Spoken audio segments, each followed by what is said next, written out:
வணக்கம். உங்கள் ரமேஷ் ஓம் பேசிட்டு இருக்கு.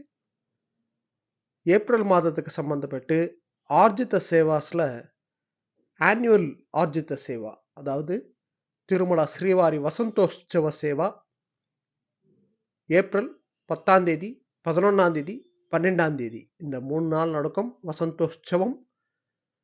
ஸோ இதில் நீங்கள் புக் பண்ணிக்கிட்டு மூலவர் தரிசனத்துக்கு போகலாம். சுபதம் என்ட்ரி மூலியமா அலோ பண்ணுவாங்க. ஈச் டிக்கெட் காஸ்ட் 300 rupees வரும். இது ஏப்ரல் 10ஆம் தேதி, 11ஆம் தேதி, 12ஆம் தேதி இந்த 3 நாளுக்கு ரிலீஸ் பண்ணுவாங்க. இதில் ஏதாவது ஒரு டேட்டுக்கு புக் பண்ணிக்கிட்டு மூலவர் தரிசனத்துக்கு போகலாம். ஆனுவல் வசந்தோற்சவ சேவா டிக்கெட்ஸ்ன்றது ஆர்ஜித சேவாஸ் இருக்குல்ல, அந்த ஆப்ஷனில் ரிலீஸ் பண்ணுவாங்க. இது வந்து நாளைக்கு, அதாவது ஜனவரி 21ஆம் தேதி காலையில் 10 மணிக்கு ரிலீஸ் பண்ணுவாங்க.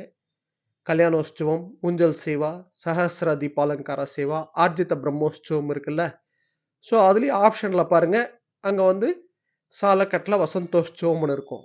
ஸோ அதில் நீங்கள் புக் பண்ணிக்கிட்டு மூலவர் தரிசனத்துக்கு ஏப்ரல் மாதத்துக்கு போகலாம். ஸோ இது ஒரு ஆப்ஷன் இருக்குது. இங்கே வந்து இதில் புக் பண்ணுறதுக்கு இந்த ஆர்ஜித சேவாஸில் எலிஜிபிள்னு பார்த்தோம்னா, நீங்கள் ஏதாவது ஒரு ஆர்ஜித சேவாஸில் புக் பண்ணி போயிட்டு வந்திருந்தீங்கன்னு வச்சுக்கோங்களேன், 180 days கேப் இருக்கிற மாதிரி பார்த்துட்டு இதில் புக் பண்ணிக்கிட்டு போகலாம். அதே போல் இதில் புக் பண்ணுறதுக்கு நீங்கள் வந்து லாஸ்ட் மந்த்து அப்படி ஒரு 2-3 monthsல பார்த்தோம்னா ஒரு 300 rupees தர்ஷனமோ ஏதாவது சம் ஸ்பெஷல் தர்ஷனம் போயிருந்தா கூட இதில் நீங்கள் புக் பண்ணலாம். ஆர்ஜித சேவாஸில் புக் பண்ணியிருந்தீங்கன்னா இப்போ இது புக் பண்ணுறதுக்கு 180 days கேப் இருக்கிற மாதிரி பார்த்துக்கோங்க. ஓகேங்களா? ஸோ இதில் புக் பண்ணிவிட்டு போகணும்னு நினச்சிங்கன்னா மேக்ஸிமம் நீங்கள் வந்து ஏப்ரல் 12ஆம் தேதி கூட புக் பண்ணிக்கிட்டு போகிறதுக்கு பிளான் பண்ணலாம்.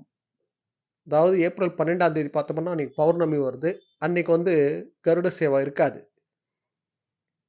அன்றைக்கி பார்த்தோம்னா தும்புர தீர்த்த முக்கோட்டி அன்னைக்கு Tirumala special day. So April 12ஆம் தேதி புக் பண்ணுறதுக்கு ட்ரை பண்ணி பாருங்கள். இதுதான் இன்றைக்கி அப்டேட். நாளைக்கு காலையில் 10 மணிக்கு ரிலீஸ் பண்ணுறாங்க வசந்தோற்சவ சேவா. இதுதான் இன்னைக்கு அப்டேட். ஓகே, நெக்ஸ்ட் அப்டேட்டில் மீட் பண்ணுவோம். ஸ்ரீயகாந்தாய கல்யாண நிதையே நிதையேர்த்தினாம் ஸ்ரீ வெங்கட நிவாசாய ஸ்ரீனிவாசாய மங்களம்.